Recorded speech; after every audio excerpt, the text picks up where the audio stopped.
ആമുഖവാക്കുകൾക്ക് പ്രസക്തിയില്ലാത്ത ഈ സന്ധ്യയിൽ അല്പസമയത്തെ കൂട്ടായ ചിന്തയ്ക്കും ധ്യാനത്തിനുമായി പങ്കുവെക്കുന്നത് ഒരു പഴയ നിയമ വേദഭാഗമാണ്. എസ്രാ പ്രവാചകന്റെ പുസ്തകത്തിന്റെ 10-ാം അധ്യായത്തിന്റെ 4-ാമത്തെ വാക്യമാണ് ഈ പെരുന്നാളിന്റെ പ്രാരംഭദിന ശ്രദ്ധയ്ക്കായി സമർപ്പിക്കുന്നത്. എസ്രാ പ്രവാചകന്റെ പുസ്തകം 10-ാം അധ്യായം 4-ാം വാക്യത്തിൽ നാം വായിക്കുന്നു, എഴുന്നേൽക്കുക, ഇത് നീ നിർവഹിക്കേണ്ട കാര്യമാകുന്നു. ഞങ്ങൾ നിനക്ക് തുണയായിരിക്കും, ധൈര്യപ്പെട്ട് പ്രവർത്തിക്കുക. ദേവാലയമുറ്റത്ത് വീണുപോയ അനുഗ്രഹീതനായ ഒരു പ്രവാചകൻ തന്റെ ദൗത്യങ്ങളൊന്നും പൂർത്തീകരിക്കാൻ കഴിയാതെ നിരാശനായി ദേവാലയത്തിന്റെ നടുമുറ്റത്ത് കണ്ണീരോടെ തളർന്നു കിടക്കുന്ന പ്രവാചകൻ എസ്രാ പ്രവാചകൻ. ആ പ്രവാചകന്റെ സങ്കടങ്ങളിൽ ജനം തങ്ങളുടെ ശാഠ്യബുദ്ധികളും ജനം തങ്ങളുടെ സ്വകാര്യമായ എല്ലാ ആഡംബരങ്ങളും മാറ്റിവെച്ച് പ്രവാചകനെ എഴുന്നേൽപ്പിക്കുവാനുള്ള തീവ്രമായ ശ്രമമാണ് എസ്രാ പ്രവാചകന്റെ പുസ്തകത്തിന്റെ 10-ാം അധ്യായത്തിലും എസ്രാ പ്രവാചകന്റെ പുസ്തകം ഉടനീളവും നാം കണ്ടെത്തുന്നത്. അങ്ങനെ തളർന്ന് ഭാരപ്പെട്ട് കണ്ണീരുമായി ജീവിക്കുന്ന പ്രവാചകനോട് ദൈവജനം ആവശ്യപ്പെടുന്നു, എഴുന്നേൽക്കുക, ഇത് നീ നിർവഹിക്കേണ്ട കാര്യമാകുന്നു. ഞങ്ങൾ നിനക്ക് തുണയായിരിക്കും, ധൈര്യപ്പെട്ട് പ്രവർത്തിക്കുക. Arise, for this matter belong unto thee. We also will be with thee. Be of good courage and do it. എന്ന് പറയുന്ന ഒരു വേദഭാഗം. ഈ വേദഭാഗത്തിന് നാം ജീവിക്കുന്ന കാലഘട്ടവുമായി ഏറെ ബന്ധമുണ്ട്.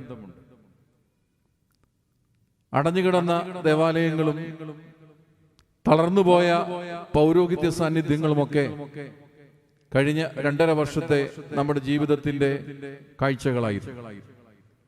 ഈ കാഴ്ചകൾക്കൊക്കെ അവധി കൊടുത്ത് നാം നമ്മുടെ നോർമൽ ലൈഫ് തിരികെ പിടിക്കുന്ന ഒരു കാലഘട്ടം.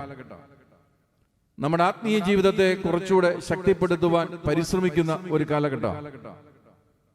എല്ലാവരും തളർച്ചയിൽ നിന്ന് ഇതുവരെ പൂർണ്ണമായി മോചിതരായിട്ടില്ല. ചിലരുടെ പ്രശ്നങ്ങൾ അതിരൂക്ഷമായി തുടരുന്നുണ്ട്. ഈ കാലഘട്ടങ്ങളൊക്കെ മാറി ആധ്യാത്മികതയിൽ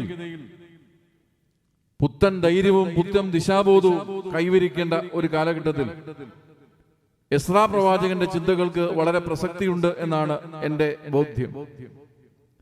പ്രവാസത്താൽ ചിതറിക്കപ്പെട്ട ഒരു ദൈവജനത്തിന്റെ ശക്തീകരണവും ശുദ്ധീകരണവുമാണ് ഈ വേദഭാഗത്തിന്റെ പ്രധാനപ്പെട്ട ചിന്ത. ഇന്ന് ലോകം മുഴുവനും ആശങ്കപ്പെടുന്നത് ദ സ്കാറ്റേർഡ് വേൾഡിനെ പറ്റിയാണ്. ഒരു മഹാമാരി വിവിധ തുരുത്തുകളായി ചിതറിക്കപ്പെട്ട ഒരു ലോകത്തിന്റെ പുതിയ സാധ്യതകളെ പറ്റിയാണ് ഗൗരവമായി നാം അന്വേഷിക്കുന്നത്. ഇവിടെ ചില എഴുന്നേൽപ്പുകളും ചില ധൈര്യപ്പെടുത്തലുകളും അത്യാവശ്യമാണ്. നമ്മുടെ കുടുംബജീവിതത്തിൽ ചില എഴുന്നേൽപ്പുകൾ ആവശ്യമാണ്, ചില ധൈര്യപ്പെടുത്തലുകൾ ആവശ്യമാണ്. നാം ആയിരിക്കുന്ന ജോലി മേഖലകളിൽ ചില എഴുന്നേൽപ്പുകൾ ആവശ്യമാണ്, ചില ധൈര്യപ്പെടുത്തലുകൾ ആവശ്യമാണ്. നാം ആയിരിക്കുന്ന സഭാജീവിതത്തിൽ ചില എഴുന്നേൽപ്പുകൾ ആവശ്യമാണ്, ചില ധൈര്യപ്പെടുത്തലുകൾ ആവശ്യമാണ്. ആ ധൈര്യപ്പെടുത്തലുകളുടെ ഭാഗമായി ഇവിടെ ഉയരുന്ന 4 മന്ത്രങ്ങളുണ്ട്. തളർന്നുപോയ ഒരാത്മീയ സാന്നിധ്യത്തെയും സൗന്ദര്യത്തെയും പിടിച്ചുണർത്തുവാൻ തക്കവണ്ണം എസ്രാ പ്രവാചകന്റെ പുസ്തകത്തിൽ മുഴങ്ങിക്കേൾക്കുന്ന ദ 4 മന്ത്രാസ്, 4 ശ്രേഷ്ഠമായ മന്ത്രങ്ങളുണ്ട്. ആ മന്ത്രങ്ങളെ ഒന്ന് പങ്കുവെക്കുവാനാണ് ഞാൻ ഈ സന്ധ്യയിൽ പരിശ്രമിക്കുന്നത്. ദൈവജനം വീണുപോയ പ്രവാചകനോട് 4 കാര്യങ്ങൾ മാത്രമേ ആവശ്യപ്പെടുന്നു. ഇതിന്ന് വർത്തമാനകാല സഭാജീവിതവും വർത്തമാനകാല നമ്മുടെ ജീവിത പശ്ചാത്തലവും നിരന്തരം നമ്മെ ഓർമ്മിപ്പിക്കുന്നു നമ്മുടെ തളർച്ചകളെ പ്രതിരോധിക്കുവാൻ, നമ്മുടെ നിസ്സംഗതകളെ പ്രതിരോധിക്കുവാൻ. കാരണം ഇത് എഴുന്നേൽക്കാനുള്ള കാലമാണ്, ഇത് ധൈര്യപ്പെടാനുള്ള കാലമാണ്. വിധിയെ പഴിപറഞ്ഞ് എവിടെങ്കിലും കലങ്ങിക്കിടക്കാനുള്ള കാലമല്ലിത്. മറ്റുള്ളവരെ പഴിചാരി എവിടെയെങ്കിലും തളർന്നു മയങ്ങാനുള്ള കാലമല്ല. ഈ കാലം എഴുന്നേൽക്കാനുള്ള കാലമാണ്. ഈ കാലം ധൈര്യപ്പെടാനുള്ള കാലമാണ്. അതുകൊണ്ട് ഈ 4 പ്രധാനപ്പെട്ട മന്ത്രങ്ങളെ, എസ്രാ പ്രവാചക പുസ്തകത്തിലെ ഈ 4 പ്രധാനപ്പെട്ട സാധ്യതകളെ പരിചയപ്പെടുത്തി ഈ സന്ധ്യയുടെ ശുശ്രൂഷയ്ക്ക് ഞാൻ വിരാമം കൈവരിക്കും. ഒന്നാമതായി എസ്രാ പ്രവാചക പുസ്തകം 10-ാം അധ്യായത്തിന്റെ 4-ാം വാക്യത്തിൽ ദേവാലയത്തിന്റെ നടുമുറ്റത്ത് വീണുകിടക്കുന്ന എസ്രാ പ്രവാചകന്റെ അടുക്കിലേക്ക് ദൈവജനം കടന്നു വന്നിട്ട് ആ പ്രവാചകനോട് പറഞ്ഞ ആദ്യത്തെ മന്ത്രം എഴുന്നേൽക്കുക, അറൈസ്. പ്രവാചകന്റെ ചെവിയിൽ ദൈവജനം പറഞ്ഞു, പ്രവാചക, താങ്കൾ തളർന്നു പോകുവാൻ ഞങ്ങൾ കാരണക്കാരാണ്. ഞങ്ങൾ തീർച്ചയായും കാരണക്കാരാണ്. കാരണം പ്രവാചകന്റെ തളർച്ചയുടെ കാരണം യെരൂശലേം ദേവാലയത്തിന്റെ പുനർനിർമ്മാണം പ്രതീക്ഷിക്കുന്നത് പോലെ മുന്നോട്ട് പോകാത്തത് കൊണ്ടാണ്. നമുക്ക് വേദപുസ്തകം പഠിക്കുമ്പോഴറിയാം, വിജാതീയ രാജാക്കന്മാരാൽ തളർന്നുപോയ ദൈവജനത്തിന്റെ ആത്മീയതയുടെ കേന്ദ്രബിന്ദുവായിരുന്ന യെരൂശലേം ദേവാലയത്തിന്റെ പുനർനിർമ്മാണം, ശക്തീകരണം പഴയ നിയമ കാലഘട്ടത്തിന്റെ പ്രവാചക പരമ്പരയുടെ വലിയ നിയോഗമാണ്. ആ നിയോഗത്തിന് വേണ്ടി നിയോഗിക്കപ്പെട്ട 2 പേരുണ്ട്. ഒന്ന് സെരുബാബേലും മറ്റൊന്ന് എസ്രാ പ്രവാചകനുമാണ്. ഞാൻ ചരിത്രത്തിലേക്ക് അധികം പ്രവേശിക്കുന്നില്ല. പക്ഷെ അതിന് ആഗ്രഹിക്കുന്നത് പോലെ തന്റെ ദൗത്യവും നിയോഗവും മുന്നോട്ട് പോകാതെ ജനം വ്യത്യസ്തങ്ങളായ ധ്രുവങ്ങളിലും വ്യത്യസ്തങ്ങളായ താല്പര്യങ്ങളിലും, ഇന്നിപ്പം പറയും അച്ഛാ കോവിഡ് ആണ് എന്ന് പറയും. അന്ന് അവർ പറഞ്ഞു, പ്രവാചക, പ്രവാസം കഴിഞ്ഞിട്ട് അധികം നാളുമൊന്നുമില്ല, തമ്മിൽ വലിയ വ്യത്യാസമൊന്നുമില്ല. വേദപുസ്തകം അങ്ങ് നൂറ്റാണ്ടുകൾക്ക് മുമ്പ് എഴുതിയെങ്കിലും എല്ലാ കാലഘട്ടത്തിനും അത് പ്രസക്തമാണല്ലോ. ഞാൻ ഈ സഭയുടെ ഉത്തരവാദിത്തത്തിലേക്ക് വന്നപ്പോൾ ഈ വിദേശ രാജ്യങ്ങളടക്കം സഞ്ചരിച്ചിട്ടുണ്ട്. എവിടെ ചെന്നാലും എല്ലാവരും പറഞ്ഞു കോവിഡാണ്. പണ്ടേ നമ്മളൊരു കാരണം അന്വേഷിക്കുന്നവരാണല്ലോ. ദൈവകൃപയാൽ നമുക്ക് ആ കാരണം ദൈവം തരികയും ചെയ്തു. പള്ളിയിൽ പോകാൻ ഒരു കാരണമില്ലാതെ പ്രയാസപ്പെട്ടവർക്ക് ഒരു കാരണം കൂടെ ലഭിച്ചു കഴിഞ്ഞാൽ പിന്നെ കാര്യങ്ങളൊക്കെ എളുപ്പമായി. അതേ പ്രശ്നമാണ് ഇവിടെ ഈ പ്രവാചകനും നേരിടുന്നത്. തീർച്ചയായും സെരുബാബേലിന്റെ കാലഘട്ടത്തിൽ വർദ്ധിതമായ ആവേശത്തോടെ ആരംഭിച്ച ദേവാലയം പണി നിന്നുപോയി. അതിന് ചില പൊളിറ്റിക്കൽ റീസൺസ് ഉണ്ടായി. ആ കാലഘട്ടത്തിന്റെ പ്രാദേശികമായ ചില എതിർപ്പുകൾ ഉണ്ടായിരുന്നു. അതൊക്കെ ഇപ്പം ദൈവകൃപയാൽ എസ്രാ പ്രവാചകന്റെ കാലഘട്ടത്തിൽ മാറി. എല്ലാ പെർമിഷൻസും ഉണ്ടായി, എല്ലാ സാധ്യതയുണ്ടായി. പക്ഷെ പറഞ്ഞിട്ട് എന്താ കാര്യം? പ്രവാചകൻ എത്ര പ്രസംഗിച്ചിട്ടും ആരും ഉണരുന്നില്ല. ഞങ്ങളിപ്പോ ഏതാണ്ട് പരുവത്തിലാണ്. വളരെ ശക്തമായി യെരൂശലേം ദേവാലയത്തിന്റെ ഒരു പുനർനിർമ്മാണത്തിന്റെ ആവശ്യകതയെ പറ്റി ബോധ്യത്തോടെ സംവേദിക്കുക. പക്ഷെ ജനം ഒരു പ്രവാസാനന്തര ജീവിതത്തോടുള്ള സ്ട്രഗിളിന്റെ മധ്യത്തിലാണ്. അത് ജനുവിനാണ് കേട്ടോ. കോവിഡ് അനന്തര ജീവിതം അത്ര സിമ്പിൾ ആണ് എന്ന അഭിപ്രായമൊന്നും എനിക്കില്ല. അത് രൂക്ഷമായ പ്രതിസന്ധികൾ സൃഷ്ടിക്കുന്നത് റിയാലിറ്റി, അത് യാഥാർത്ഥ്യമാണ്. ഞാൻ അതിനെ ഒരിക്കലും ഒരു ഇഞ്ച് പോലും കുറച്ചു കാണിക്കാൻ ആഗ്രഹിക്കുന്ന ആളല്ല. സിറ്റുവേഷൻസ് ആർ മോർ വേഴ്സ്, സമ്മതിച്ചു. പക്ഷേ അവയുടെ മധ്യത്തിൽ നമ്മുടെ കർണപുടങ്ങളിൽ നിരന്തരം എത്തുന്ന ഒരു ചോദ്യമുണ്ട്. ഇത് എഴുന്നേൽക്കാനുള്ള കാലമാണ്. ഇത് തളരുവാനുള്ള കാലമല്ല. ദൈവജനം പ്രവാചകനോട് പറഞ്ഞു, ഇത് തളരുവാനുള്ള സമയമല്ല. Not to get tired. എനിക്ക് ഒന്നാമത് എന്നെ കേൾക്കുന്ന പ്രിയപ്പെട്ടവരോട്, തളരുവാൻ നിരവധി കാരണങ്ങളുണ്ട്. All are genuine reasons. പക്ഷേ ഇത് നിങ്ങൾ മനസ്സിൽ കുറിച്ചെടുക്കണം. This time is not get to tired. ഇത് തളരുവാനുള്ള സമയമല്ല, മറിച്ച് ഇത് എഴുന്നേൽക്കാനുള്ള സമയമാണ്. 2 തരം മനുഷ്യരുണ്ടെന്നാ പറയാ. തകർച്ചയെ പ്രതിരോധിക്കുവാനും തകരുവാൻ നിന്നുകൊടുക്കുന്നവരും. നിങ്ങൾ ഏത് കൂട്ടത്തിൽ പെടുമെന്ന് സ്വയം നിർണയിക്കുക. ഈ 2 തരം ആളുകളാണ് ലോകത്തിലുള്ളത്. ചില കൂട്ടർ തകർച്ചയെ പ്രതിരോധിക്കും ധീരമായി, പ്രാർത്ഥനാപൂർവം. ചിലര് തകരാൻ അങ്ങ് നിന്നു കൊടുക്കുന്നവരാണ്. പക്ഷെ ഇവിടെ നിന്ന് ഈ വേദഭാഗം ഓർമ്മിപ്പിക്കുന്നത് നോട്ട് ടു ഗെറ്റ് ടയേർഡ് എന്നാണ്. ഇത് എഴുന്നേൽക്കാനുള്ള ലോകം മുഴുവൻ ആർത്തിയോടെ വായിച്ച ഒരു വിശ്വസാഹിത്യമുണ്ട്. നൊബേൽ പ്രൈസിന് അർഹത ലഭിച്ച വിശ്വ ഗ്രന്ഥമാണ് ദ ഡാർക്ക്നെസ്, ഇരുട്ട് എന്ന പേരിൽ. തടങ്കൽ പാളയത്തിൽ, നാസി തടങ്കൽ പാളയത്തിൽ കൊടിയ പീഡനത്തിന് വിധേയമായ എലിവീസർ എന്ന ആൾ എഴുതിയ ആത്മകഥയാണ് ഡാർക്ക്നെസ്. അതിലധികം ഭംഗിയായി നിരവധി മുഹൂർത്തങ്ങൾ കുറിക്കുമ്പോൾ കുറിച്ച ഒരു സംഭവമുണ്ട്. തടങ്കൽ പാളയത്തിലായിരിക്കുന്ന സമൂഹത്തിന്റെ ആത്മവീര്യം കെടുത്തുവാൻ ക്രൂരമായ പീഡന മുറകൾ അരങ്ങേറി നിങ്ങൾക്കറിയാം. അങ്ങനെ ഒരു ദിവസം അവരുടെ കൂട്ടത്തിലുണ്ടായ 8 വയസ്സുകാരൻ ഒരു കുഞ്ഞിനെ സൈനികർ ക്രൂരമായി മർദ്ദിക്കുകയും പരസ്യമായി അവരുടെ മുമ്പിൽ ആ കുഞ്ഞിനെ വെടിവെച്ചു കൊല്ലുകയും ചെയ്തു. അപ്പൊ ഈ വൃദ്ധനായ എലിവീസറിനോട് ഒരു പടയാളി ചോദിച്ചു, ഇതൊക്കെ കാണുന്നുണ്ടോ? നാളെ നിന്റെ അവസ്ഥ ഇത് തന്നെയാ. നിനക്ക് ഇതിനെ പറ്റി എന്താണ് പറയാനുള്ളത്? ധീരതയോടെ എലിവീസർ പറയുന്നൊരു മറുപടിയുണ്ട്. ഞാൻ കാണുന്നത് ആ ബാലനോടൊപ്പം നീ ഒരുക്കിയ കഴുകുമരത്തിൽ കാണുന്ന ദൈവത്തെയാണ് എന്ന്. നമുക്കെല്ലാം ഭയം പറ്റിയ കണ്ണുകളോടാണ് നാം പലതിനെയും കാണുന്നത്.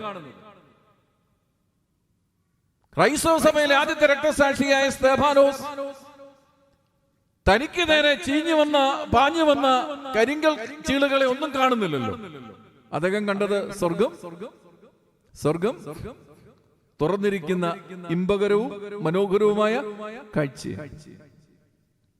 വേദപുസ്തകത്തിലെ സുന്ദരമായ ഒരു ദൃശ്യമുണ്ട്. അത് ഗോത്രപിതാവായ യാക്കോബിന്റെ ജീവിത ഏടുകളിൽ നിന്നാണ്. ഗോത്രപിതാവായ യാക്കോബ് ബഥേലിൽ എത്തുന്നു. അപരിചിതമായ സ്ഥലം, പരിചയക്കാരുമില്ല. ഈ അപരിചിതമായ ഒരു സ്ഥലത്ത് എത്തപ്പെട്ടാലുള്ള നമ്മുടെ ഒരു മാനസിക സ്ഥിതി ഊഹിക്കാമല്ലോ. പക്ഷേ ആ ബഥേൽ എന്ന മണ്ണിൽ യാക്കോബ് ചെയ്യുന്ന ചില പ്രവൃത്തികൾ നമ്മെ വിസ്മയിപ്പിക്കുന്നതാണ്.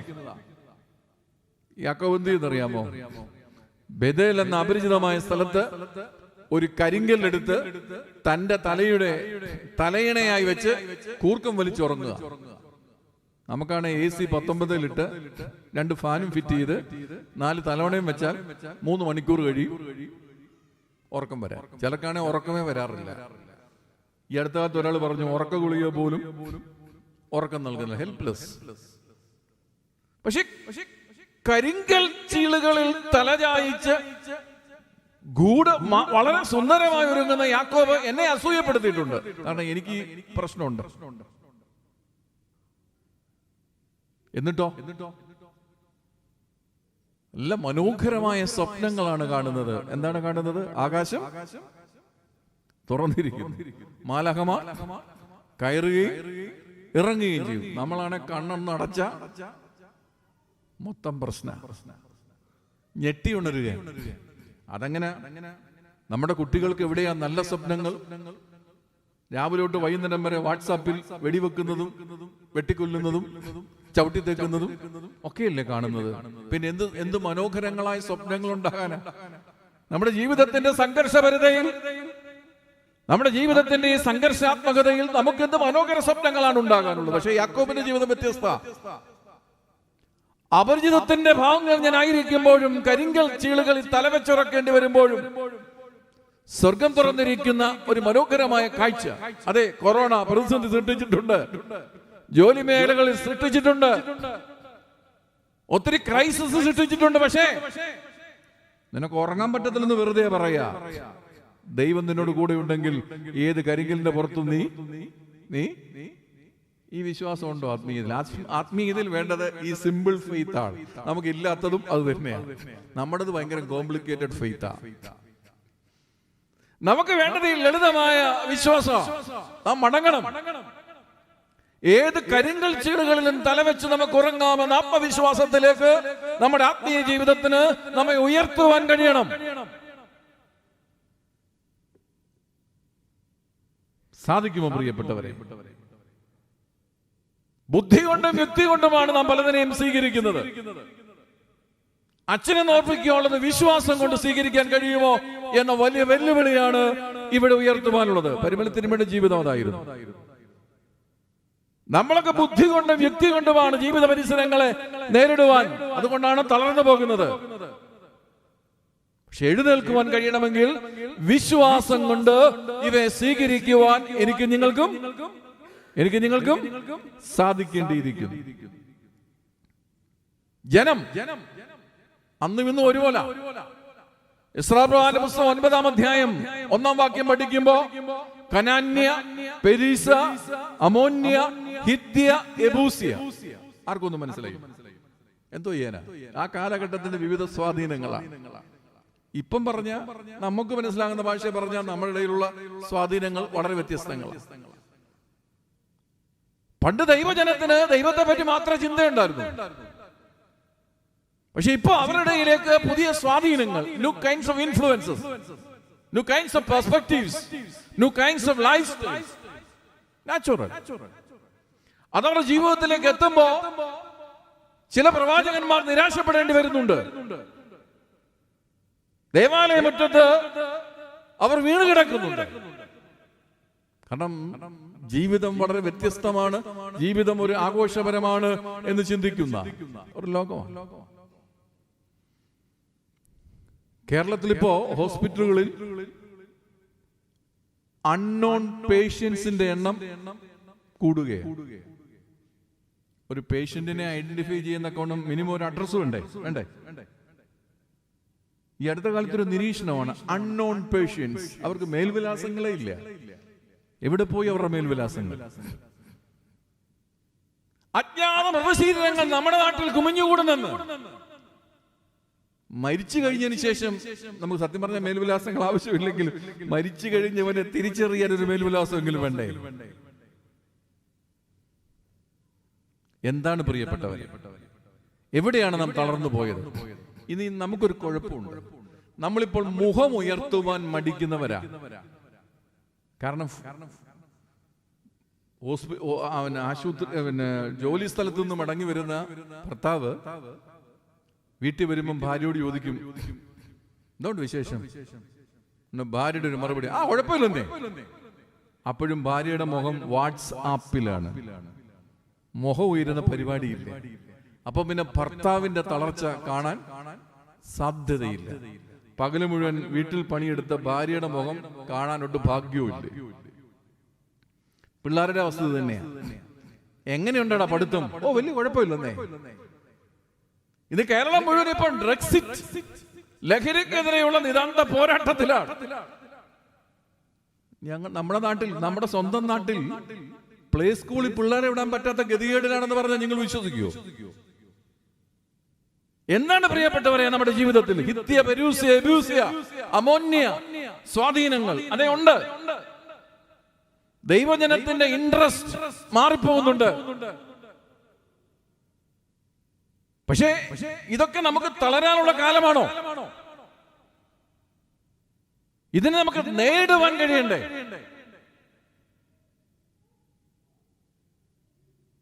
രണ്ടു ദിവസം മുമ്പ് പരിമലയിൽ തീർത്ഥാടക സംഘവുമായി ബന്ധപ്പെട്ട് ഋഷിരാജ് സിംഗ് IPS പങ്കെടുത്തൊരു മീറ്റിംഗിൽ ഞാനും ഉണ്ടായിരുന്നു. അവിടെ ഇരുന്ന മുഴുവൻ പിതാക്കന്മാരെയും തിരുമേനിമാരെയും ഇരുത്തിക്കൊണ്ട് പറഞ്ഞു, അദ്ദേഹം പറഞ്ഞു, കേരളത്തിലെല്ലാം ചർച്ചകളാണ്. എന്നാ നമ്മൾ ഇതിനെ നേരിടുക? നമ്മൾ എന്നാണ് എഴുന്നേൽക്കുക ഈ തിന്മകൾക്കെതിരെ? ഭയങ്കര ചർച്ചകൾ. ഒരു എഴുന്നേൽപ്പ് നമുക്ക് വേണ്ടേ? വേണോ? ഒരു പ്രതിരോധം നമുക്ക് വേണ്ടേ? വേണോ? അതെന്നാ അറിഞ്ഞുകൂടാ. ഈ അടുത്ത കാലത്ത് ഞാൻ വായിച്ചൊരു ചിത്രീകരണം വല്ലാതെ തന്നെ ആകർഷിച്ചിട്ടുണ്ട്. ഒരു കൊച്ചുകുഞ്ഞ്, നമ്മുടെ ഇന്നത്തെ ഒരു മാറിയ ജോലി മേഖലകളിൽ നമുക്ക് ഡേ കെയറും ഒക്കെ ആവശ്യമായി വരും. അത് നമുക്ക് മാറ്റി നിർത്താൻ കഴിയില്ല. അതിന്റെ പശ്ചാത്തലത്തിൽ രൂപപ്പെട്ട ഒരു ചിത്രീകരണമാണത്. ഒരു കൊച്ചുകുഞ്ഞ് മമ്മിയോട് ചോദിക്കുന്നു, മമ്മി, എന്നെ നോക്കാൻ മമ്മി ഏൽപ്പിച്ചിരിക്കുന്ന ഈ ആയയുടെ കയ്യിൽ മമ്മി എന്താ മമ്മിയുടെ ATM കാർഡ് കൊടുക്കാത്തെ? മമ്മി എന്താ ഈ വീടിന്റെ ചാവി കൊടുക്കാത്തെ? മമ്മി എന്താ മമ്മിയുടെ ജുവലറി ബോക്സിന്റെ കീ കൊടുക്കാത്തെ? ഉടനെ ആ മമ്മി പറഞ്ഞു, വില പൊടിച്ച കാര്യങ്ങളുടെ വല്ലതും കൊടുക്കാൻ പറ്റുമോ കുഞ്ഞേ? വില പൊടിപ്പുള്ള സാധനങ്ങളുടെ താക്കോലൊന്നും കൊടുക്കാറില്ലെന്ന് ആ കുഞ്ഞിനെ കൊണ്ട് ചിത്രകാരൻ പറയിപ്പിക്കുന്നു. അപ്പൊ പിന്നെ ഞാനോ എന്നൊരു ചോദ്യമുണ്ട് അവിടെ. ആരെയും വേദനിപ്പിച്ചില്ലെന്നാണ് എന്റെ ബോധ്യം. എന്തുകൊണ്ടാണ് പ്രിയപ്പെട്ടവരെ നാം തളർന്നു പോകേണ്ടത്? നാം അനിവാര്യമായി ഉറപ്പാക്കേണ്ട പലതിനെയും പകരക്കാരെ തേടുന്നു എന്നതാണ് നമ്മുടെ പ്രശ്നം. ഇപ്പൊ നമ്മുടെ പിള്ളേർക്ക് ഭക്ഷണം വിതയ്ക്കുന്നത് ആപ്പുകളാണല്ലോ. എന്താണ് ഉള്ളത്? ആപ്പുകൾ. ഭക്ഷണം വിളമ്പി തുടങ്ങിയ കാലം, ആന്റിമാർ വഴി കാണിക്കുന്ന കാലം, ഗൂഗിൾ മാപ്പ്. ആന്റിമാർ വഴി കാണിക്കുകയും ആപ്പുകൾ ഭക്ഷണം വിളയുകയും ചെയ്യുമ്പോ എവിടെയാണ് അമ്മ എന്ന സ്നേഹ സാന്നിധ്യം? എവിടെയാണ് അപ്പൻ എന്ന് പറയുന്ന ഒരു വഴികാട്ടി? രണ്ടിനും പകരക്കാരായി. പിന്നെ നീ എന്തിനാ കാണാനാ മ്യൂസിയത്തിലൊക്കെ? അപ്പന്റെ ദൗത്യത്തിനും അമ്മയുടെ ദൗത്യത്തിനും പകരക്കാരായി. വഴികാട്ടിയെ അപ്പന്റെ സ്ഥാനം ഇപ്പൊ ആന്റി കൊണ്ടുപോയി. ഗൂഗിളിലെ രുചികരമായ ഭക്ഷണം പറയേണ്ട അമ്മയുടെ സ്ഥാനം ഇപ്പോ സ്നേഹി കൊണ്ടുപോയി. ഇതൊക്കെ കാലഘട്ടത്തിൽ മാറ്റിവെക്കാൻ കഴിയാത്തതാണെന്ന് എനിക്ക് ബോധ്യമുണ്ടെങ്കിൽ പോലും പ്രിയപ്പെട്ടവരെ, നാം തളരുവാനുള്ള കാരണം അനിവാര്യമായ ചില സാന്നിധ്യങ്ങൾ, the vital presence, the dynamic presence, അത് ഉറപ്പാക്കാൻ നമുക്ക് കഴിയുന്നില്ല. അതുകൊണ്ട് തന്നെ നമ്മുടെ തളർച്ചകളുടെ ആഴവും ആക്കവും വർദ്ധിക്കുകയാണ്. തളരുന്നവരുടെ എണ്ണം വല്ലാതെ വർദ്ധിക്കുകയാണ് നമ്മുടെ കാലഘട്ടത്തിൽ.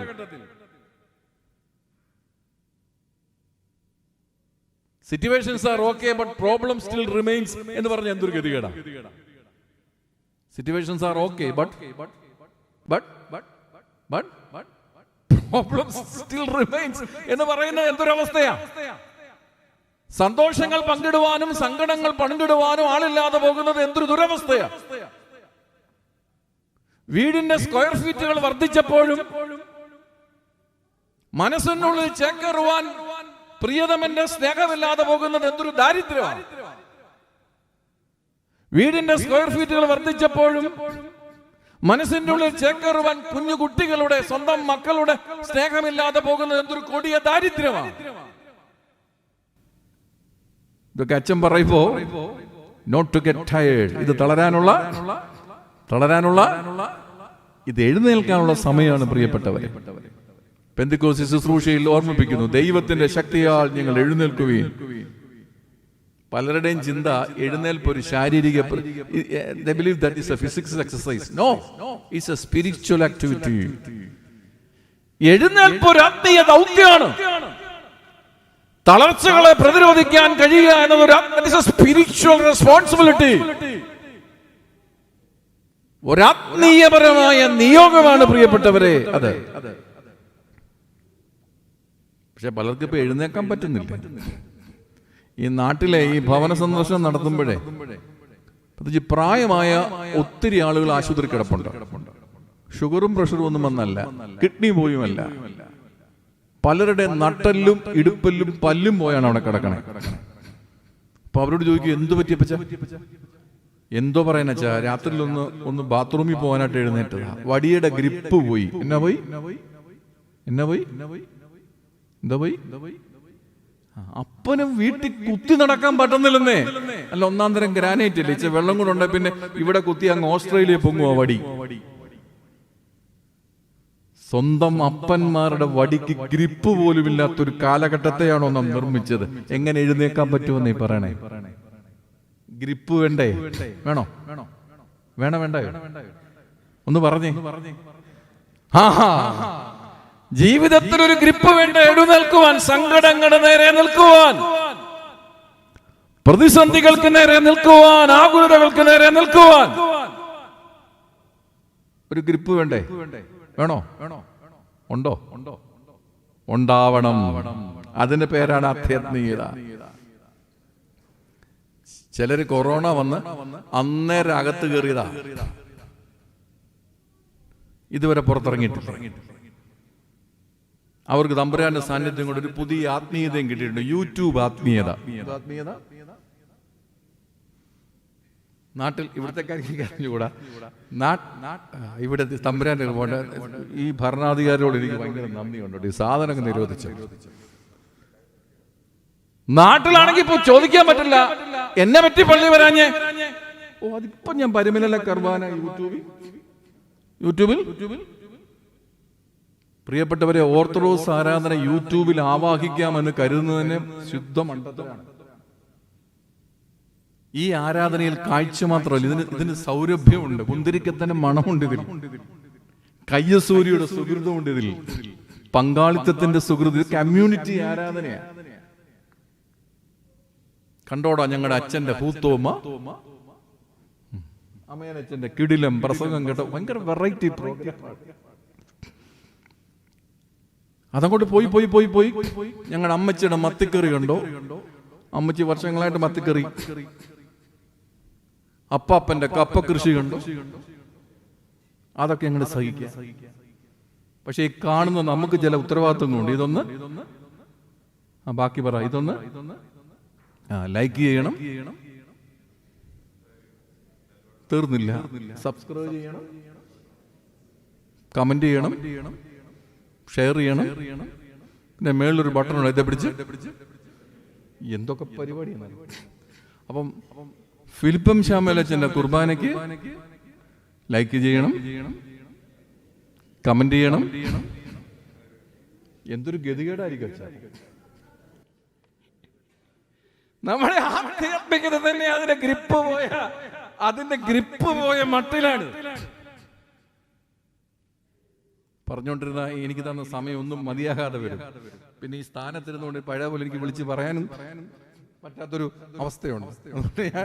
ഞാൻ ആ ഭാഗത്ത് നിന്ന് പിന്മാറുകയാണ്.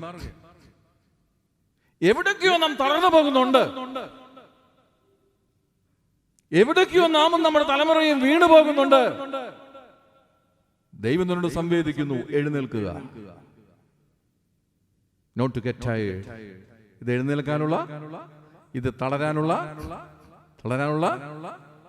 എഴുന്നേൽക്കാനുള്ള സമയമാണ്. 2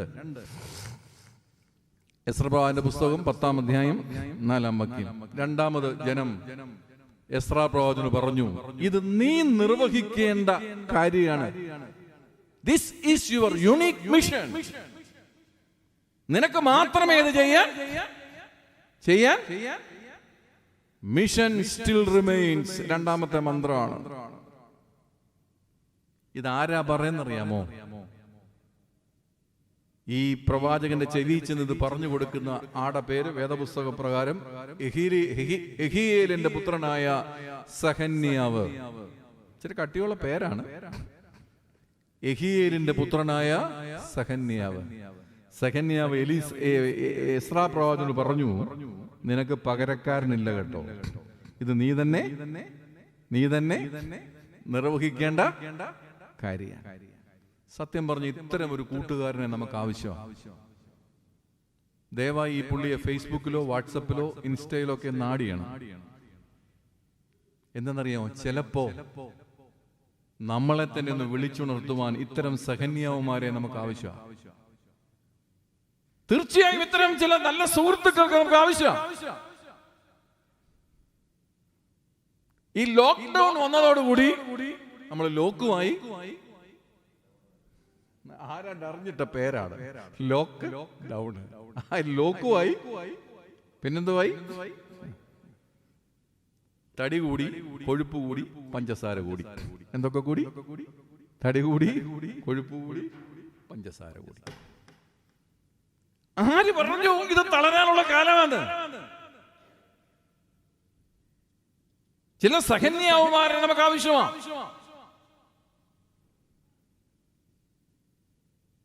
നമ്മുടെ ധാരണ നമ്മുടെ മുമ്പിൽ ജീവിതമൊക്കെ തീർന്നു പോയെന്നാ. ജീവിതം ബാക്കിയാ. നിനക്ക് ചെയ്തു തീർക്കുവാനും ആസ്വദിക്കുവാനും so many wonderful things left and remains. So many areas of your life are still remains. The church need your participations and contributions. The world needs your presence. Your family needs your presence. Where are you? എവിടാ? Where are you? എവിടെയാണ് നിങ്ങൾ? എവിടെയോ നാം തളർന്നു മയങ്ങുന്നു. No. നമുക്ക് ദൈവം ഫലമേൽപ്പിച്ചിരിക്കുന്ന ചില unique missions ഉണ്ട്. അതിന് പകരം വെക്കാൻ വേറെ ആളെ കിട്ടത്തില്ല. അതാണ് വേറെ ആരെയും അമ്മമാർക്ക് മക്കൾക്ക് ചെയ്തു കൊടുക്കാനുള്ള ചില യുണീക് മിഷൻ ഉണ്ട്. അതിന് പകരക്കാരെ തേടരുതേ പ്ലീസ്.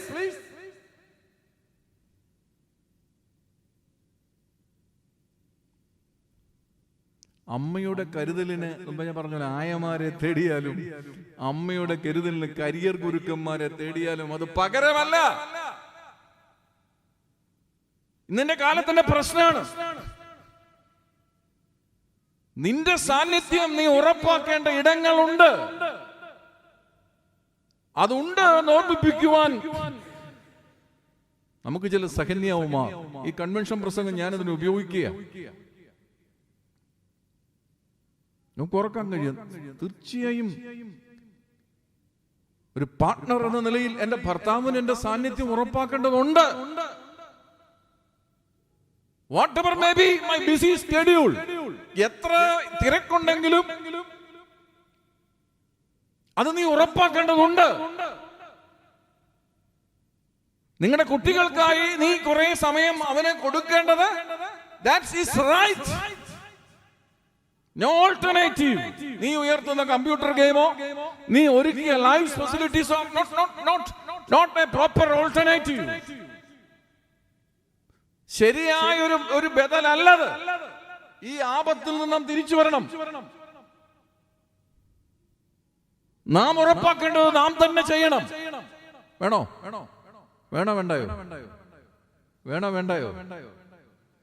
നാം ഉറപ്പാക്കേണ്ടത് നാം തന്നെയാണ് ചെയ്യേണ്ടത്. ഈ കാലത്തിന് സംഭവിക്കുന്ന ഏറ്റവും അപകടകരമായ ഒന്നാണത്, ചിന്തയാണത്. ഈ സംതൃപ്തി എന്ന് പറയുന്നത് നമുക്കിത് നഷ്ടപ്പെട്ടു പോകുകയും, ഒരു ഗ്ലാസ് പച്ചവെള്ളമെങ്കിലും കുടിച്ച് ആ സംതൃപ്തിയോടെ കുടിക്കണമെന്ന് പഴമക്കാർ പറഞ്ഞിട്ടുണ്ട്. KFCയും ബർഗറും ഒക്കെ കുടിക്കുന്നത്, പക്ഷെ ഭയങ്കര ഗ്യാസ് ട്രബിളാ. ഈ ഗ്യാസ് എല്ലാം കൂടെ എങ്ങനെ ട്രബിളായേ? സംതൃപ്തി ഇല്ലാത്തതുകൊണ്ട്. കഴിച്ചു എന്ന് പറഞ്ഞിട്ട് നമ്മുടെ വിശപ്പൊന്നും മാറൂല. എന്നാ സംതൃപ്തിയോടെ ഒരു ഗ്ലാസ് പച്ചവെള്ളം കുടിച്ചു നോക്കിയേ, പിന്നെ അന്നത്തെ ദിവസം ഒന്നും കഴിച്ചില്ലെങ്കിലും നമുക്ക് സംതൃപ്തി ഇല്ല.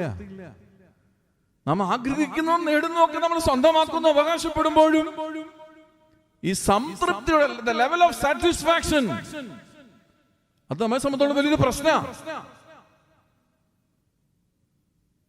ഇസ്രായേലിന്റെ പുസ്തകം 10-ാം അധ്യായം 9-ാം വാക്യത്തിൽ ജനമെല്ലാം കൂടെ ഇങ്ങനെ പേടിച്ച് വിറച്ചു നിൽക്കുന്ന ഒരു കാഴ്ചയുണ്ട്, വൻമഴ നിമിത്തം. ഇത് വായിച്ചപ്പോൾ എന്റെ മനസ്സിൽ കൂടെ പോയത്, ഈ ജനം ഫറവോന്റെ അടിമക്കളങ്ങളിൽ നിന്ന് മോചിതനായി മോശയുടെ നേതൃത്വത്തിൽ മുന്നോട്ട് പോവുകയാണ്. മുമ്പിൽ ആർത്തരമ്പി കടന്നു പോകുന്ന ചെങ്കടൽ, പിമ്പിൽ ഫറവോന്യ സൈന്യം, ചെകുത്താനും ചെങ്കടലിനും കടലിനും ഇടയിൽ. പക്ഷേ അതിൽ ഒരുത്തന് പോലും ഹാർട്ട് അറ്റാക്ക് വന്നില്ല. ഭയങ്കര അത്ഭുതം കേട്ടോ. ഈ കൊറോണ കാലത്തെ കൊറോണ വന്ന് മരിച്ചതിനേക്കാൾ കൂടുതൽ ആള് എന്തോ വന്ന് മരിച്ചു, കൊറോണയെ പേടിച്ച് മരിച്ചു. നമ്മൾ കണ്ടതാ. അത്രമാത്രം ആത്മധൈര്യത്തോടെ, കാരണം മുമ്പിൽ വഴികാട്ടാൻ മോശമുണ്ടായിരുന്നു. പക്ഷെ ഇപ്പോ 2 ദിവസം ഒരു മഴ പെയ്തപ്പോഴത്തേക്കും ജനം മുട്ടിടിക്കാൻ തുടങ്ങി, ജനത്തെ കിടുകിട വിറയ്ക്കാൻ തുടങ്ങി. എന്തുകൊണ്ടാണ് ഭയം നമ്മെ കീഴ്പ്പെടുത്തുന്നത്? നമ്മൾ ദൈവത്തിൽ നിന്ന് അകന്നു പോകുന്നുണ്ടാകട്ടോ. നമ്മുടെ വഴികാട്ടുകൾക്ക് നമുക്ക് ആത്മധൈര്യം പകരുവാൻ കഴിയാത്തത് കൊണ്ടാണ്. നമ്മുടെ വഴികാട്ടികൾക്ക് നമുക്ക് ആത്മധൈര്യം പകർന്നു തരുവാൻ കഴിയാത്തതുകൊണ്ടാണ്. പ്രിയപ്പെട്ടവരെ, എല്ലാത്തിനും നമ്മൾ ഒരു റോബോട്ടിക് ലൈഫാണ് നാം ഇന്ന് ഡ്രീം ചെയ്യുന്നത്. റോബോട്ട്സ് നല്ലതാ, പക്ഷെ മറന്നു പോകരുത്, റോബോട്ടിന് നല്ല അനുസരണമുണ്ട്, പക്ഷെ റോബോട്ടിന് അനുകമ്പയില്ല. എന്തോ ഇല്ല? നിങ്ങളുടെ പിള്ളേരെയും ഇങ്ങനെ ഒരു റോബോട്ടിക് ലൈഫാണ് ശീലിപ്പിക്കുന്നത്. Stand at ease, sit down, good morning, good evening, sorry, thanks. ഈ സോറിയിൽ ഒരു സോറി ഉണ്ടോ? ഭയങ്കര ഔപചാരികതയാണ് റോബോട്ടിക് ലൈഫ്. നല്ലതാ, അനുസരണ ഉണ്ടാവും, പക്ഷെ എന്തുണ്ടാവില്ല? അനുകമ്പ ഉണ്ടാവില്ല. അച്ഛനിക്കുന്ന സമയം വളരെ വേഗം എടുക്കുന്നു, കട്ട് ചെയ്ത് മുന്നോട്ട് പോവുകയാണ്. അതുകൊണ്ട് പ്രിയപ്പെട്ടവരെ, നാം ചെയ്യേണ്ട, അനിവാര്യമായി ചെയ്യേണ്ട ഒന്നിനും പകരക്കാരെ കണ്ടെത്തരുത്. എനിക്ക് ഓർമ്മിക്കാനുള്ളത്, നാം ചെയ്തു കൊടുക്കേണ്ട ഒന്നിനും പകരക്കാരനെ ഒരു കാര്യം കൂടെ ഞാൻ പറയാം. നമ്മളിപ്പോ ഈ പുതിയ തലമുറയിൽ നമ്മൾ കണ്ടെത്തിയ ഒരു തത്വശാസ്ത്രമാണ്, നമുക്ക് എന്ത് പ്രയാസം ഉണ്ടെങ്കിലും നമ്മുടെ തലമുറയെ അറിയിക്കാതിരിക്കുന്ന ഒരു ശീലമാണ് നമുക്ക്. പക്ഷെ ഇതൊരു ഞാൻ പരിശീലിച്ച എൻ്റെ പഴയ ശീലമല്ല. വൈകിട്ട് അപ്പൻ പ്രാർത്ഥിക്കാൻ ഇരിക്കുമ്പോൾ എന്നോട് എൻ്റെ അപ്പൻ പറഞ്ഞിട്ടുണ്ട്, മോനെ നാളത്തെ കാര്യം ഓർത്ത് എനിക്ക് ഇച്ചിരി പ്രയാസമൊക്കെ.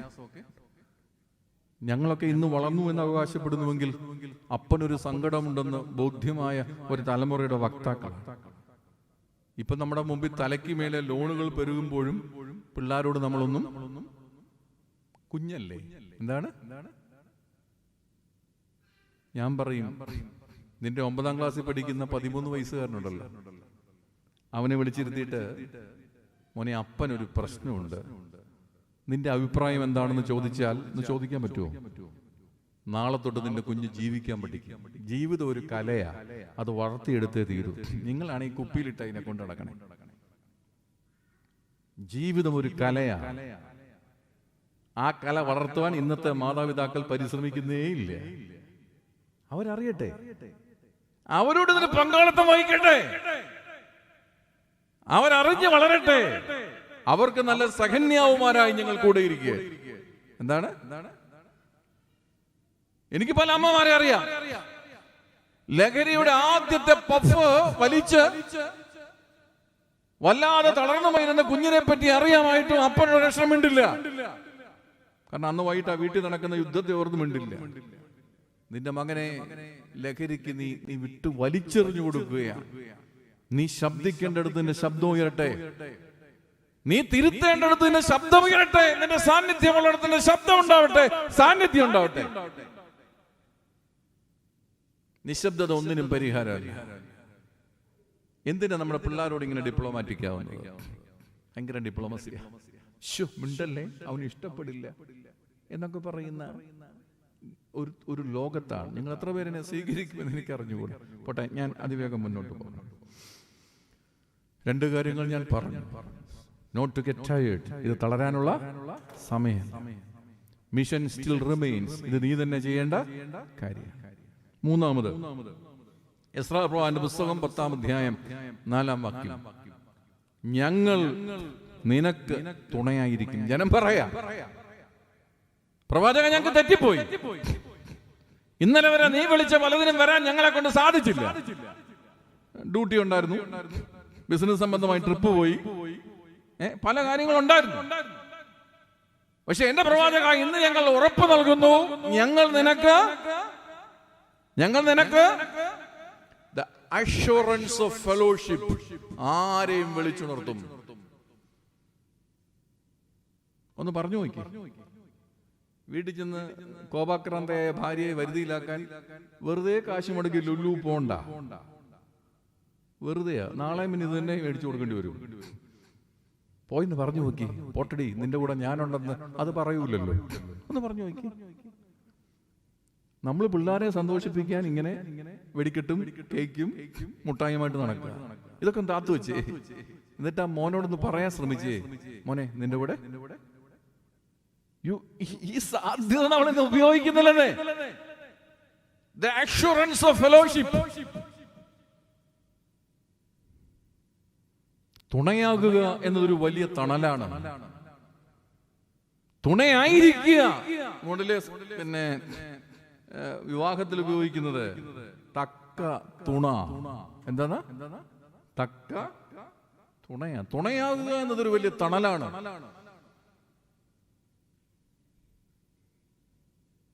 അത് ഉറപ്പാക്കാൻ പ്രിയപ്പെട്ടവരെ നമുക്ക് സാധിക്കും. നമ്മുടെ ജീവിതം കൊണ്ട് ഈ ഒരു വലിയ കൂട്ടായ്മയുടെ തലം സൃഷ്ടിക്കുമെന്നൊക്കെ നമുക്ക് സാധിക്കുമോ പ്രിയപ്പെട്ടവരെ? പൗലോ കൊയ്ലോയുടെ വിശ്വവിഖ്യാതമായ ഫിഫ്ത്ത് മൗണ്ടെയിൻ എന്ന ഗ്രന്ഥമുണ്ട്. അതിൽ ഏലിയാവും കാക്കയും തമ്മിൽ ഒന്നിച്ച് എരതേടിയ ഒരു അനുഭവമുണ്ട്. വലിയ പ്രവാചകനാണ് ഏലിയാവ്. പക്ഷെ ഇപ്പൊ മരുഭൂമിയിലാണ്. ഏലിയാവ് ഒറ്റയ്ക്ക് ആഹാരം അന്വേഷിച്ചിട്ടൊന്നും കിട്ടുന്നില്ല. കൂട്ടാരാന്നറിയാമോ? കാക്ക എവിടെന്നെങ്കിലും കാകദൃഷ്ടി പരിചയമുണ്ടല്ലോ. ദൂരെ നിന്ന് ഈ ഭക്ഷണ സാധനം കാണുമ്പോൾ ഇങ്ങനെ വട്ടമിട്ട് പറക്കും. കാക്ക ഇങ്ങനെ വട്ടമിട്ട് പറക്കുന്നത് കാണുമ്പോൾ ഏലിയാവിനറിയാം അവിടെ എവിടോ ആ ഭക്ഷണ സാധനങ്ങൾ അവിടെ പോയി സ്വന്തമാക്കും. എന്നിട്ട് നമ്മളെ പോലെ എല്ലാം കൂടെ ഒറ്റയ്ക്ക് ശാപ്പിടില്ല ഏലിയാവ്. ഏലിയാവ് തനിക്ക് ലഭിക്കുന്ന ഭക്ഷണത്തിന്റെ ഒരംശം ആർക്ക് കൊടുക്കും? ഇതൊരു സഹവർത്തത്തിന്റെ ലോകമാണ്. ഒരു സഹവർത്തത്തിന്റെയും ഒരു ഫെലോഷിപ്പിന്റെ ലോകമാണ്. ക്രിസ്തു നമ്മെ ബലപ്പെടുത്താൻ എന്താ പറഞ്ഞത്? കണ്ടാലും ലോകാവസാനത്തോളം ഞാൻ നിങ്ങളുടെ കൂടെ ഇരിക്കും. The assurance of fellowship. സാധിക്കുമോ പ്രിയപ്പെട്ടവരെ? ഈ ഒരു പലർക്കും ഇപ്പൊ ഒറ്റയ്ക്ക് ഇരിക്കാനാണ് താല്പര്യം. ഒറ്റയ്ക്ക് ഇരിക്കാനാണ് താല്പര്യം. വൈഫ് ഇല്ലെങ്കിലും വൈഫേ മതി എന്ന ചിന്തയിലായി ഇപ്പൊ. എന്താണ്? വൈഫ് ഇല്ലെങ്കിൽ വൈഫില്ലേ പിന്നെയും ജീവിക്കാം. വൈഫേ ഇല്ലാതെ ജീവിക്കാൻ പറ്റുമോ? സത്യം പറഞ്ഞോ? വൈഫ് ഇല്ലെങ്കിലും വൈഫേ മതി എന്ന കാലത്തിലേക്ക് നാം എത്തുകയാണ്. എന്താണ് നമ്മൾ പരതുന്നത്? എന്താണ് നമ്മൾ അന്വേഷിക്കുന്നത്? സോഷ്യൽ മീഡിയയ്ക്ക് ഒരു മികവുണ്ട്. അതിനോട് ശരി ചോദിച്ചാൽ ശരി പറഞ്ഞു തരും, തെറ്റ് ചോദിച്ചാൽ തെറ്റും പറഞ്ഞു. നമ്മൾ ചോദിക്കുന്ന പോലാണ്. കേരളക്കരയിൽ ഇപ്പോൾ ഒരുത്തി കാമുകനെ എങ്ങനെ കൊല്ലാം എന്ന് പഠിച്ചത് സോഷ്യൽ മീഡിയ എന്നാ. ഒരാഴ്ചക്ക് മുമ്പ് അമ്മയെ എങ്ങനെ വെട്ടിക്കണ്ടിക്കാം എന്ന് പഠിച്ചത്. അതിനുമ്പോ കേരളത്തിൽ ഇപ്പൊ നരബലി, മനുഷ്യ ശരീരത്തെ എങ്ങനെ ശാസ്ത്രീയമായി കീറി മുറിക്കണം എന്ന് പഠിച്ചതും. അപ്പൊ അതിനോട് ശരി ചോദിച്ചാൽ ശരിയും കിട്ടും, തെറ്റ് ചോദിച്ചാൽ തെറ്റും കിട്ടും. അതെന്ത് പഴച്ചു? നിന്റെ ചോദ്യങ്ങളാണ് പഴയ്ക്കുന്നത്. നിന്റെ അന്വേഷണങ്ങളാണ് പഴയ്ക്കുന്നത്. നിന്റെ ചോദ്യങ്ങളാണ് അന്വേഷിക്കുന്നത്. നിന്റെ കാഴ്ചപ്പാടുകളാണ് പ്രശ്നമുണ്ടാക്കുന്നത്. തിരിച്ചറിയുക. ഈ ലോകത്തിന് മടങ്ങി വരണമെങ്കിൽ, നമ്മുടെ കുഞ്ഞുങ്ങൾക്ക് മടങ്ങി വരണമെങ്കിൽ, നമുക്ക് മടങ്ങി വരണമെങ്കിൽ തുണയാവശ്യ. ഈ അഷ്വറൻസ് ഗ്യാരണ്ടി ചെയ്യാൻ പറ്റുമോ നമുക്ക്? അടുത്തൊരു പ്രസംഗത്തിന് ശേഷം ഇറങ്ങി എന്ന എന്റെ അടുക്കിലേക്ക് മോനെയും പിടിച്ചുകൊണ്ട് ഒരമ്മ വന്നു. ഒത്തിരി സങ്കടത്തോടെ പറഞ്ഞു, ഇവന് വേണ്ടി ഞാൻ എന്തൊക്കെ കാര്യങ്ങൾ ചെയ്തെന്ന് അച്ഛനറിയാം. കുറെ കാര്യങ്ങൾ എണ്ണി പറഞ്ഞു. ഉടനെ ആ മോൻ പറഞ്ഞു, I don't feel anything. I don't feel. നമ്മുടെ ചങ്കിലാണ് ഇത്തരം വാചകങ്ങൾ ചെറുക്കുന്നത്. നമ്മൾ പലതും കുഞ്ഞിന് ചെയ്തു എന്ന് അവകാശപ്പെടുമ്പോഴും അവന്റെ കണ്ടുപിടുത്തൽ ഐ കാൺ ഫീൽ എനിത്തിങ്. എനിക്കൊന്നും ഫീൽ ചെയ്യാൻ സാധിക്കുന്നില്ല. അതുകൊണ്ട് പ്രിയപ്പെട്ടവരെ, നമ്മുടെ കുടുംബ ജീവിതത്തിലേക്ക് ഒന്ന് മടങ്ങണം. നമുക്ക് വേണ്ടത് ആഘോഷങ്ങളുടെ ഇടങ്ങളല്ല. നമുക്ക് വേണ്ടത് പങ്കാളിത്തത്തിന്റെ ഇടങ്ങളാണ്. ഒന്നിച്ചു വരാനുള്ള ഒരു ബോധ്യമാണ്. അത് ഉറപ്പാക്കാൻ പ്രിയപ്പെട്ടവരെ നമുക്ക് സാധിക്കും. വംശനാശം നേരിടുന്ന ഒരു പക്ഷിയാണ് പ്രാവ്.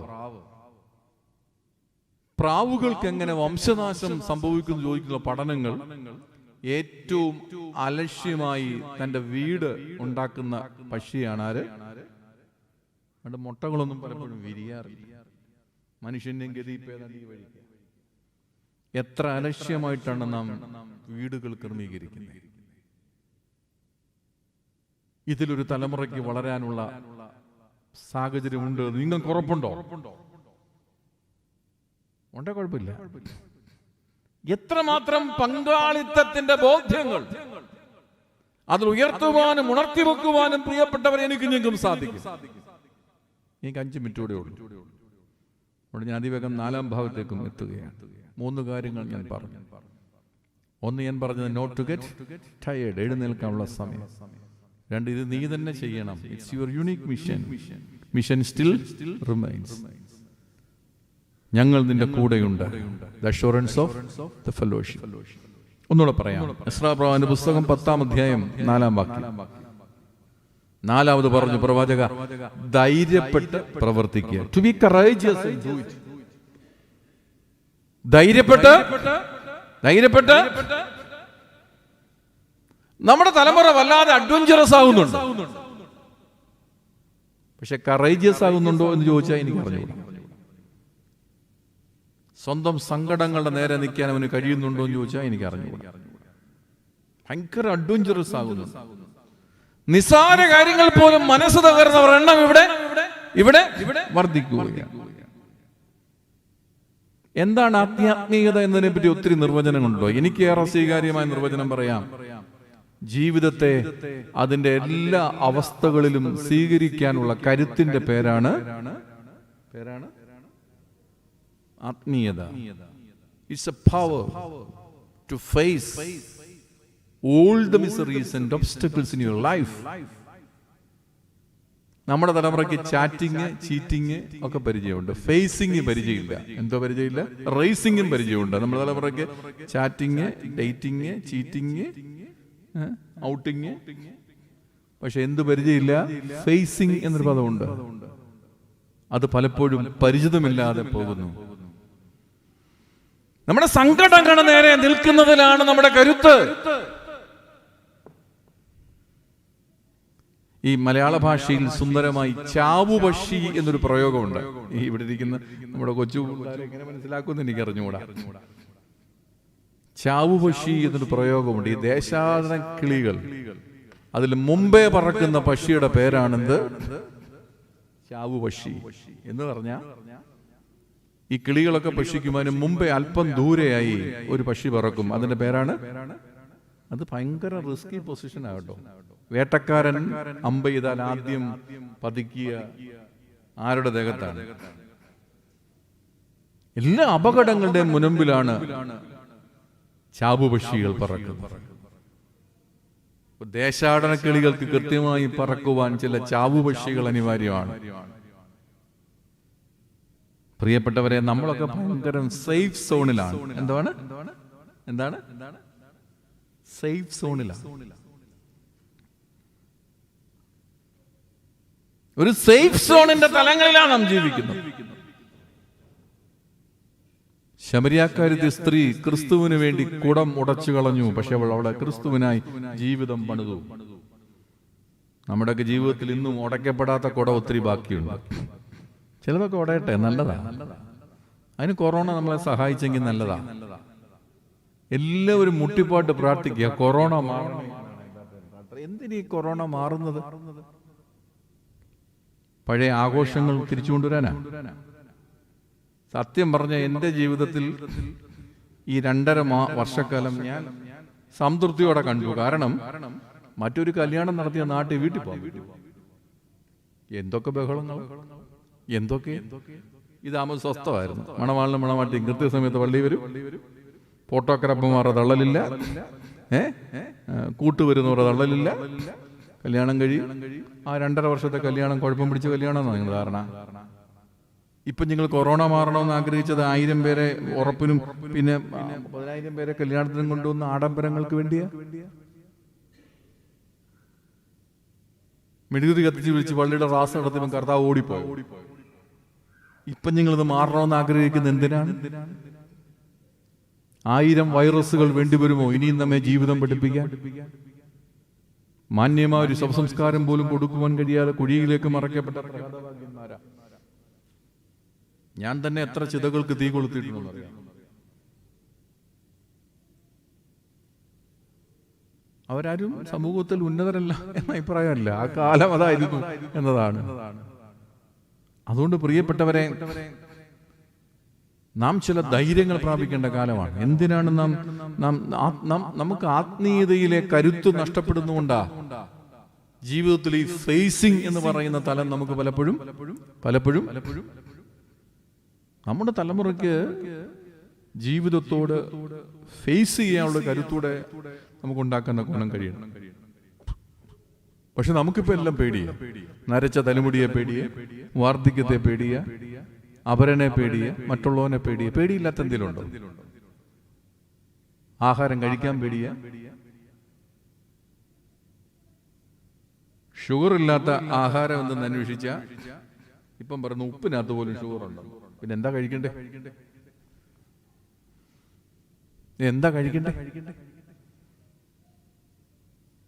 ജീവിതം ഇങ്ങനെ 1000 കൺസേൺസിന്റെയും ആങ്സൈറ്റീസിന്റെയും അംബീഷൻസിന്റെയും ഒക്കെ തലകറുകൾ എത്തുമ്പോൾ നമുക്ക് എവിടെങ്കിലും ധൈര്യം പ്രാപിക്കാൻ കഴിയുമോ? നമ്മുടെ കുഞ്ഞുങ്ങളുടെ മുമ്പിലെങ്കിലും നമുക്ക് ആ ധൈര്യം ഉണ്ടാവുമോ? ലഹരിക്കെതിരെയുള്ള ഈ ഒരു പടപൊരുക്കം നടത്തുന്ന ഒരു കാലം പ്രതിരോധിക്കാൻ സാധിക്കണം. ഇല്ലെങ്കിൽ വല്ലാതെ നാം വില കൊടുക്കേണ്ടി വരും. ഞാനിവിടെ അവസാനിപ്പിക്കട്ടെ. സമയമൊക്കെ കൃത്യമായി പാലിക്കേണ്ടതാണ്. അതുകൊണ്ട് എന്നെ കേൾക്കുന്ന പ്രിയപ്പെട്ടവരെ, അനുഗ്രഹീതരെ, ചിതറിക്കപ്പെട്ട ഒരു ലോകത്തോടാണ് എസ്രാ പ്രവാചകന്റെ ജീവിതം. നാമും അതേ അവസ്ഥയിൽ തന്നെയാണിത്. ഒരു മഹാമാരി ചിതറിക്കപ്പെട്ട ഒരു പശ്ചാത്തലത്തിലാണ് നമ്മുടെ ജീവിതം. അവിടെ തളർന്നു പോകുന്ന ആത്മീയ സാന്നിധ്യങ്ങളുണ്ട്. അവയെ വിടിച്ചുണർത്തേണ്ടത് ഇറ്റ്സ് യുവർ റെസ്പോൺസിബിലിറ്റി. എഴുന്നേൽക്കാനുള്ള സാഹചര്യങ്ങൾ ഒരുക്കേണ്ടത് ആ പ്രവാചകൻ കടന്നോട്ടെ, തന്നെ എഴുന്നേറ്റ് വരുമ്പോൾ മതി എന്ന് ചിന്തിക്കുന്നവരുണ്ടാവാം. അല്ല, ഇറ്റ്സ് യുവർ റെസ്പോൺസിബിലിറ്റി. 4 മന്ത്രങ്ങൾ എഴുന്നേൽക്കുക എന്ന് പറയുവാൻ സാധിക്കണം. Mission still, it's not the time to get tired. 2, ഇത് നീ തന്നെ ചെയ്യേണ്ട കാര്യമാണ്. That is your unique mission. ഞങ്ങൾ നിന്നോട് കൂടിയുണ്ട്. The assurance of fellowship and to be courageous and do it. നമ്മുടെ കുഞ്ഞുങ്ങൾക്ക് ആത്മധൈര്യം നൽകണം. എന്തിനാണ് അവരെ പിന്നോട്ട് വലിക്കുന്നത്? അവർ ചെയ്യട്ടെന്നേ, തെറ്റ് പറ്റട്ടെന്നേ. പിന്നെ ഞങ്ങളെല്ലാം തെറ്റുപറ്റാതാണല്ലോ ജീവിച്ചുകൊണ്ട് വന്നതല്ലേ. അവർക്ക് തെറ്റ് പറ്റട്ടെന്നേ. തെറ്റിലൂടെയല്ലേ അവർ പഠിക്കുക. നിങ്ങളുടെ ഈ പെർഫെക്ഷനിസം മാറ്റ്. അതൊരു യൂറോപ്യൻ സെൻട്രിക്ക് ഉണ്ടായ ഒന്നാ. ഇത് മാറട്ടെ. അവർക്ക് തെറ്റട്ടെ, അവർ വീഴട്ടെ, മുട്ടുപൊട്ടട്ടെ. പക്ഷെ അവർ അതിലൂടെ ജീവിതം പഠിക്കുന്നു. And to be courageous and do it എന്ന് ഈ തലമുറയോട് പറയുവാൻ നമുക്ക് സാധിക്കട്ടെ. ദൈവം എല്ലാവരും അനുഗ്രഹിക്കട്ടെ. സശ്രദ്ധമായി നിങ്ങളുടെ കേൾവിയിൽ എനിക്ക് നന്ദിയുണ്ട്. കാണാൻ കഴിഞ്ഞതിൽ സന്തോഷമുണ്ട്. നിങ്ങളുടെ പ്രാർത്ഥനയിൽ എന്നെ ഓർക്കണം എന്ന് വിനീതമായിട്ട് അഭ്യർത്ഥിക്കുകയും ചെയ്യും.